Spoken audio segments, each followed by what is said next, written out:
চিংড়ি মাছ দিয়ে দোল রান্না করবো। মাছ ভাজার জন্য দিয়ে দেবো তেল। তেল গরম হয়ে গেছে, দিয়ে দেবো মাছ।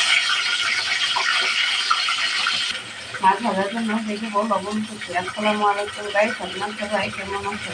আর সামান্য হলুদের গুঁড়া। মাছটা ভালোভাবে ভাজতে নেব।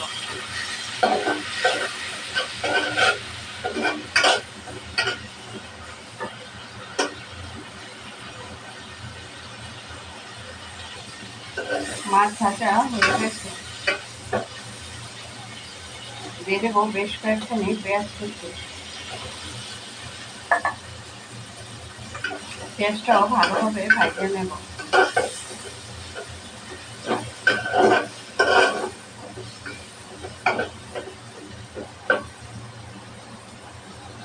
পেঁয়াজ ভাজা হয়ে গেছে, দিয়ে দেবো মশলা। মশলা কষানোর জন্য একটু ঝোল দিয়ে দেব। মশলাটাকে ভালোভাবে কষিয়ে নেব।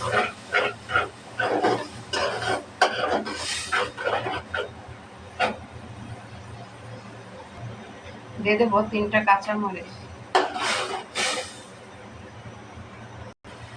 মশলাটা ভালোভাবে কষিয়ে নিয়েছি। যত সুন্দরভাবে কষাবো তত কিন্তু তরকারিটা অনেক মজা হবে।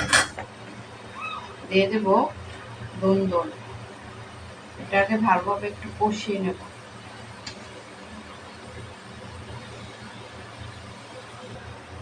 5-6 মিনিটের মতো কষিয়ে নেব। তারপরে অল্প একটুখানি ঝোল দেব।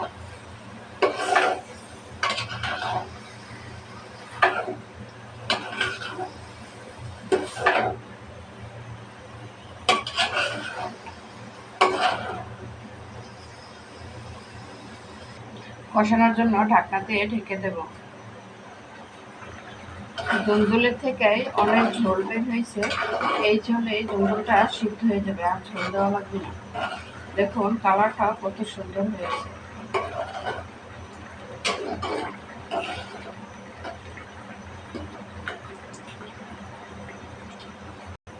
আবারও ঢাকনা দিয়ে ঢেকে দেব।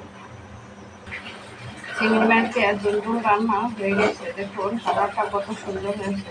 আমার ভিডিওটি যদি আপনাদের কাছে ভালো লেগে থাকে তাহলে শেয়ার করে দেবেন আর কমেন্টে জানাবেন। আল্লাহ হাফেজ। আসসালামু আলাইকুম।